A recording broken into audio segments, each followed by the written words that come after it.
Hola, espero que todos se encuentren muy bien. Mucho gusto, mi nombre es Catalina Durán, yo soy fisioterapeuta especialista en seguridad y salud del trabajo y en el día de hoy vamos a hablar acerca de la prevención de los desórdenes musculoesqueléticos o los traumas acumulativos. Trauma acumulativo o desorden musculoesquelético pues hace referencia a exactamente lo mismo, son enfermedades que se presentan en el sistema musculoesquelético. Pueden ser llamados traumas acumulativos o desorden musculoesquelético. Entonces, si en algún momento durante la presentación digo trauma acumulativo, pues para que no se confundan y sepan que pues estamos hablando exactamente de lo mismo. Para poder dar inicio o poderles explicar las enfermedades o cómo se desarrollan las enfermedades a nivel osteomuscular, es importante conocer la anatomía del cuerpo humano. Por ende, vamos a hablar acerca de lo que son los dos sistemas que componen el sistema musculoesquelético, que son el sistema esquelético y el sistema muscular. Vamos a hablar un poco entonces sobre el sistema esquelético. Este está conformado por los huesos, que son una estructura o un órgano bastante fuerte, pero no por el hecho de que sea bastante fuerte significa que no se puedan partir. Tienen cierto grado de flexibilidad, pero cuando ese grado de flexibilidad llega a su límite, pues la estructura se parte. Ya es cuando hablamos de las fracturas en los huesos. ¿Cuál es la función de los huesos en el sistema esquelético? Darle forma como tal al organismo, es decir, conformar el esqueleto y proteger órganos sensibles o delicados como el cerebro, el corazón, los pulmones y la médula espinal. Vamos a tener diferentes tipos de huesos. Hay huesos largos, como por ejemplo la clavícula, el húmero, el fémur, la tibia, el peroné, el radio o el cúbito, que se consideran o se llaman huesos largos. También tenemos huesos planos como la escápula, que muchos la conocerán como el plato que se encuentra en la parte de atrás, en la espalda, y otros huesos que también son de reconocer como los huesos cortos, que son los huesitos de la mano, específicamente las de los dedos, o los huesos de los dedos de los pies, o los huesos más pequeños del cuerpo humano, los cuales son el yunque, el estribo y el martillo, que se encuentran en el oído. En proporción tenemos 206 huesos aproximadamente que, como les decía, pues conforman como tal el sistema esquelético y nos sirven para proteger órganos blancos. Ahora vamos a hablar sobre el sistema muscular. Este está conformado por los músculos. El músculo es un órgano contráctil. ¿Qué quiere decir que es contráctil? Que se recoge y se relaja.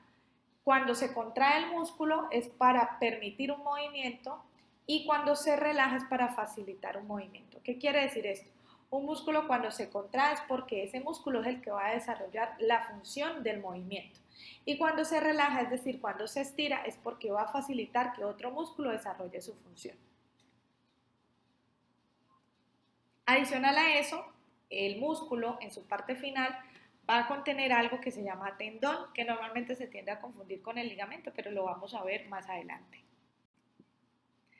Hablemos un poco entonces de lo que son las articulaciones. Las articulaciones son unos espacios que se encuentran en medio de los huesos, ya que cuando desarrollamos algún tipo de movimiento, pues los huesos no pueden chocar entre sí. Si chocasen entre sí, pues lo que vamos a generar es una descalcificación del hueso, ¿sí? Por el choque que se da entre ellos. Entonces, nuestro cuerpo humano es tan perfecto que tiene unos espacios que se llaman articulaciones. Estas están estabilizadas o sostenidas por algo que se llaman ligamentos. El ligamento, por su parte, es una estructura tipo liga, por eso se llama ligamento, que se encarga de estabilizar la articulación para que los huesos no se peguen los uno con el otro. Adicional a eso, la articulación tiene una estructura que se llama cartílago, que es como una especie de gelatina que está adherida al hueso en su parte final para que se facilite o se deslice mucho más fácilmente los huesos a la hora de hacer un movimiento. El tendón es la estructura que les decía, que es la parte final del músculo. El tendón viene del músculo, es decir, su origen es del músculo y se inserta en los huesos. Tiende a confundirse con el ligamento. El ligamento, por su parte, sale del hueso y se inserta en el hueso. El tendón lo que hace es salir del músculo y se inserta en el hueso y permite el movimiento. Cuando el músculo se contrae, el tendón también se contrae y lo que hace es tirar o alar el hueso para que se genere el movimiento. También se puede romper, lógicamente tiene un grado de elasticidad y si sobrepasamos ese grado de elasticidad, pues posiblemente el tendón se pueda romper. Pero dentro de las patologías osteomusculares vamos a encontrar es mucha inflamación a nivel de esta estructura. Ahora vamos a hablar un poco acerca de lo que es la columna vertebral y su anatomía. La columna vertebral está ubicada en la parte posterior de nuestro cuerpo humano, específicamente en la espalda, la cual la rodea una serie de musculatura. Tiene tres funciones específicas y es importante que las conozcamos y que no las confundamos. Una es sostener o amortiguar el peso del cuerpo. ¿Qué quiere decir esto? La estructura como tal de la columna vertebral, que está hecha por vértebras, una encima de la otra, estas no se tocan. ¿Qué quiere decir? En el intermedio de cada vértebra vamos a encontrar otra estructura que es como una especie de colchón que se llama disco intervertebral. Este disco intervertebral es como un amortiguador y es lo que nosotros llamamos el amortiguador del cuerpo humano. Cuando decimos amortiguar, decimos soportar. No nos estamos refiriendo a hacer fuerza. Amortiguar es completamente diferente a hacer fuerza. Por ende, la primera función que tiene la columna vertebral es soportar o amortiguar el peso del propio cuerpo. Ahora, si tenemos una carga externa, pues también va a soportar el peso de esa carga externa. La segunda función que tiene como tal la columna vertebral es contribuir a mantener estable el centro de gravedad. ¿Esto qué quiere decir? Nuestra columna vertebral, al mantenerse alineada, forma una línea imaginaria que va hasta nuestras piernas y cae en la mitad de ellas. La distancia que se crea entre una pierna y la otra nosotros la conocemos en física como base de sustentación. Y esa línea imaginaria siempre debe quedar dentro de esa base de sustentación, es decir, dentro de esa distancia. Si esa línea de gravedad se sale de esa base de sustentación, la persona pierde el equilibrio. Entonces, una de las funciones que tiene la espalda, en palabras más, palabras menos, es mantenernos en equilibrio. Y la tercera función, que no es menos importante, es la de proteger la médula espinal a través de las vértebras. ¿Por qué la protege? La médula espinal, yo siempre lo digo, es como la mamá del cuerpo humano. El papá se llama cerebro porque es el que da las órdenes y es el que controla todo el organismo. Pero el cerebro está en la cabeza, él necesita llegar de alguna manera hasta lo más lejano del cuerpo humano, como por ejemplo las piernas, las manos, que están bastante lejos de él. Entonces, él lo que hace es entregar la información de sus órdenes a la médula espinal. La médula espinal, por su parte, tiene unas ramificaciones que se llaman nervios periféricos, que van a ir desde el cuello hasta la punta de los dedos de los pies. Estas ramificaciones son las que van a recibir la información que la médula espinal ha recibido del cerebro y para que se cumplan las funciones específicamente que el cerebro ha emitido, como movernos o sentir. Entonces, esta estructura llamada médula espinal, que tiene un grosor bastante delgado, más o menos como el grosor de un dedo meñique, cumple una función supremamente importante en el organismo porque es la encargada de darnos pues el movimiento y permitirnos sentir. Entonces, cuando esta médula espinal llega a sufrir algún tipo de lesión, como por ejemplo que se parta o que se rompa específicamente, se lacere, pues las células que conforman la médula espinal son células que no se reproducen, entonces no se va a generar cicatriz y lo que vamos a producir es que va a haber una pérdida de comunicación entre la parte superior que se laceró y la parte inferior. Entonces ahí es cuando vemos que la persona tiene una cuadraplegia, una paraplegia o queda inválido. Y esto va a ser de por vida porque nunca se va a crear una cicatriz que logre otra vez conectar las estructuras para poder hacer el paso de la información. Esta es una imagen pues de lo que es la columna vertebral. Vemos las vértebras y como les decía en su intermedio tenemos los discos intervertebrales que son los amortiguadores del organismo. Por detrás vemos de manera vertical una estructura amarilla que pasa, esa es la médula espinal y vamos a ver entonces el músculo y en su parte final conectándose a las vértebras el tendón. Esto es cómo está alineada o cómo es nuestra columna vertebral. La imagen que ustedes ven ahí es una imagen de vista lateral de la columna vertebral. Se dan cuenta que no es recta, es decir, no es una línea recta, sino que tiene unas curvaturas propiamente. Esas curvaturas son normales y así es que se debe ver una columna vertebral normal. Estas curvaturas tienen un nombre propio y de ese nombre propio pues van a salir enfermedades que nosotros conocemos coloquialmente con otros nombres. Entonces, en el segmento A, como vemos, y el segmento C tienen como una curvatura cóncava. Esas curvaturas cóncavas en la columna se llaman curvaturas lordóticas. En el segmento B vamos a tener entonces lo que es una curvatura convexa. Esa curvatura convexa se llama curvatura sifótica. Entonces, la curvatura A y C es curvatura lordótica y la curvatura B es curvatura sifótica. Ahora, ¿cómo están distribuidas o cuántas vértebras tiene cada una de esas estructuras?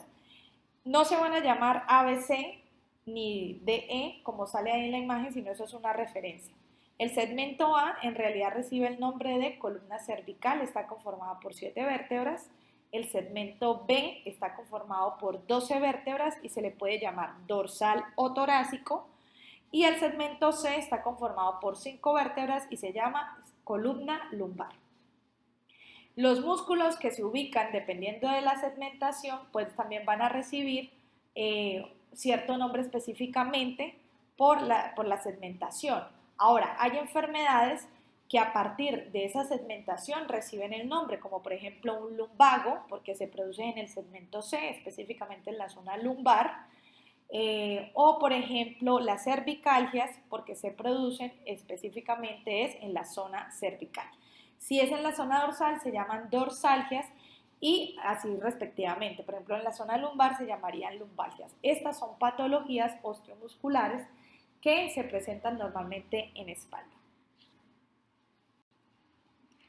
Ahora sí hablemos de lo que es el trauma acumulativo o el desorden musculoesquelético. ¿Qué es esa palabra o cuáles son esas enfermedades?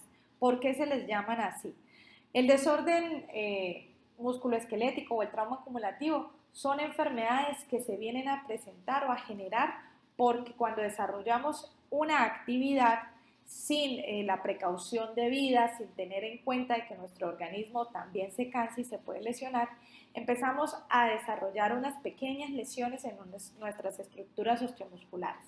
Esas pequeñas lesiones inicialmente se van a reflejar con sintomatología muy suave, pero cuando nosotros no le prestamos atención a esa sintomatología y seguimos haciendo las cosas como las venimos haciendo, pues sencillamente tanta cantidad de microlesiones en el segmento van a hacer que el segmento se deteriore completamente. El problema de las enfermedades osteomusculares es que en su mayoría cuando ya el segmento está deteriorado completamente no hay vuelta de hoja, es decir, no hay una cura, sino lo que hacemos es manejar sencillamente el dolor o la sintomatología. Pero la estructura realmente es muy complicada volver otra vez a ponerla en la posición que estaba o a recuperarla en su totalidad. ¿Qué tipo entonces de desórdenes musculoesqueléticos tenemos? Las hernias discales que se producen específicamente en la espalda, tenemos las famosísimas escoliosis que también se producen en la espalda, tenemos lo que son las hipercifosis y las hiperlordosis que también son de espalda, tenemos el síndrome del túnel del carpo que es una patología del miembro superior, las tendinitis que se producen en los tendones del organismo, la epicondilitis que se produce en los epicóndilos de los miembros superiores, que son inflamaciones, y la tenosinovitis de Kirchbein, que se produce en los dedos pulgares, específicamente en el tendón del dedo pulgar. Ahora hablemos entonces de cuáles son esos estadios por los cuales pasa un desorden de trauma acumulativo o un desorden musculoesquelético. Son 3 estadios. El primer estadio es el estadio donde nosotros deberíamos prestarle atención, pero en realidad somos seres que no le prestamos como mucha atención a un dolor suave o a un dolor que no nos limite. Entonces, las enfermedades osteomusculares siempre inician con un dolor que obviamente, como estamos hablando del entorno laboral, se va a venir a ver reflejado durante el desarrollo de mis tareas laborales. Pero ese dolor no me va a limitar o no me va a restringir el desarrollo de mi actividad laboral, es decir, no me altera el rendimiento laboral. Y si yo paro de hacer la actividad, es decir, cuando llego a mi casa y dejo de hacer la actividad, pues el dolor desaparece. Al examen físico, cuando vamos al médico, pues el médico dice, no, pues absolutamente no está pasando nada malo. En ese momento el cuerpo me está diciendo, ven que presta atención porque estás generando pequeñas lesiones que no son muy grandes, muy evidentes, pero yo te estoy dando información con el dolor. Tristemente no le prestamos atención ahí y seguimos haciendo las cosas como venimos haciéndolas y pasamos al estadio 2. En el estadio 2 ya se nos altera el rendimiento laboral, es decir, ya no podemos hacer las cosas quizás a la misma velocidad que las hacíamos antes o con la misma agilidad con la que la hacíamos antes, ya el dolor no desaparece durante el reposo, es decir, ya cuando yo llego a la casa el dolor no desaparece, sino que disminuye, es decir, el dolor sigue estando ahí, pero ya es un poquito más bajito. Y al examen físico, es decir, cuando voy al médico, si me tocan, duele, o si yo movilizo el segmento o me lo moviliza el doctor, duele. Entonces estamos hablando de un estadio 2 osteomuscular. Todavía en este momento, en estadio 2, podemos hacer algo y revertir cualquier tipo de lesión que se pueda llegar a presentar. Vuelvo y digo, tristemente no le prestamos atención ahí y pasamos al estadio 3. El estadio 3 ya se caracteriza porque el dolor es persistente, es aumentado, no cesa con el reposo, es decir, no calma con nada, incluso no calma con medicamentos, y ya la persona pues evidentemente tiene un signo positivo de alguna lesión osteomuscular, es decir, ya el segmento corporal se ha venido dañando y ya se dañó completamente. Entonces, en el estadio 3 es cuando nosotros hablamos de que se instauró una enfermedad. Hablemos entonces de cómo se producen estos desórdenes musculoesqueléticos de diferentes maneras.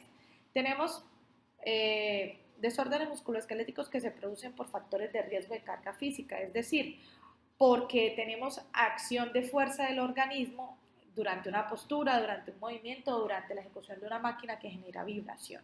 Esto va a hacer que obviamente nuestros músculos, nuestros tendones, nuestras articulaciones se vean afectadas. Tenemos factores de riesgos derivados de la postura, dentro de los cuales tenemos la postura mantenida y la postura prolongada. En muchas ocasiones, cuando nosotros como fisioterapeutas hacemos inspecciones de puesto de trabajo, revisamos porque la postura puede ser mantenida y prolongada, es decir, una misma posición puede ser mantenida y prolongada. Ahora, ¿qué es una postura mantenida? Es aquella posición que independientemente de que esté bien realizada, es decir, independientemente de que yo esté acordemente o con una muy buena higiene postural tomada para esa postura, esta postura dura más de 2 horas en mi jornada laboral. Ahora, la postura prolongada es aquella postura, por su parte, que equivale a más del 75% de mi jornada laboral. Por eso les digo que una postura puede ser mantenida y prolongada al tiempo, como por ejemplo un trabajo de oficina. Si yo estoy trabajando en la oficina, pues sencillamente mi postura mantenida y prolongada va a ser la posición sedente. Tenemos otro, que es la postura antigravitacional. Esta es una posición en la que los miembros superiores pasan por encima de lo que es el nivel del pecho o por encima del nivel de la cabeza. Cuando nuestros miembros superiores deben hacer mayor fuerza y más aún si tenemos un elemento externo que pesa. Claro, el peso del elemento externo más la fuerza que debe ejercer nuestro miembro superior para pasar por encima de la cabeza, más la fuerza que debe ejercer el miembro superior para sostener el elemento externo que pesa. Entonces, estas posturas, si se vuelven repetidas o se vuelven constantes o se vuelven posturas prolongadas o posturas mantenidas, pues sencillamente me van a generar problemas osteomusculares. También tenemos los factores de riesgo derivados del movimiento repetitivo. ¿Qué es un movimiento repetitivo? Es un ciclo de trabajo corto que puede ir de 3 a 10 minutos, según el autor que revisemos en bibliografía, o que este movimiento me genere más del 50% del movimiento del segmento corporal. Es decir, cuando yo muevo el brazo, mi brazo se mueve más del 50% del tiempo desarrollando el mismo movimiento, como por ejemplo flexoextensión o abducción del segmento corporal. Tenemos otro factor de riesgo que son los derivados de la fuerza. Estos son aquellos en los que nuestros segmentos corporales deben ejercer fuerza, específicamente los de espalda. ¿Por qué? Porque tendemos a hacer la fuerza desde la espalda y no desde el segmento que se debe hacer la fuerza, que son las piernas, que son el elemento o el órgano del organismo, valga la redundancia, el órgano del cuerpo, que tiene la mayor fuerza para ejercer levantamientos de cargas o movilizaciones de cargas. Tristemente utilizamos o manejamos la fuerza de la espalda, que es una estructura que dentro de las funciones, como lo veíamos, no tiene hacer fuerza, sino amortiguar pesos. Entonces lo que hacemos es deteriorar la columna vertebral y lastimarla. Y tenemos entonces también los derivados de la vibración. Esto es cuando manejamos herramientas o máquinas que generan algún tipo de vibración, como una pulidora o, por ejemplo, una motocicleta. Estas herramientas o máquinas pueden generar vibración de cuerpo completo como una motocicleta o vibración de un segmento corporal como por ejemplo la pulidora que genera vibración de miembros superiores. No significa que no las debamos utilizar, sino siempre que vemos que una máquina genera vibración vamos a desarrollar tareas con tiempos determinados, ¿sí? Nada de tiempos prolongados porque lo que vamos a hacer es, sin darnos cuenta, generar microlesiones osteomusculares.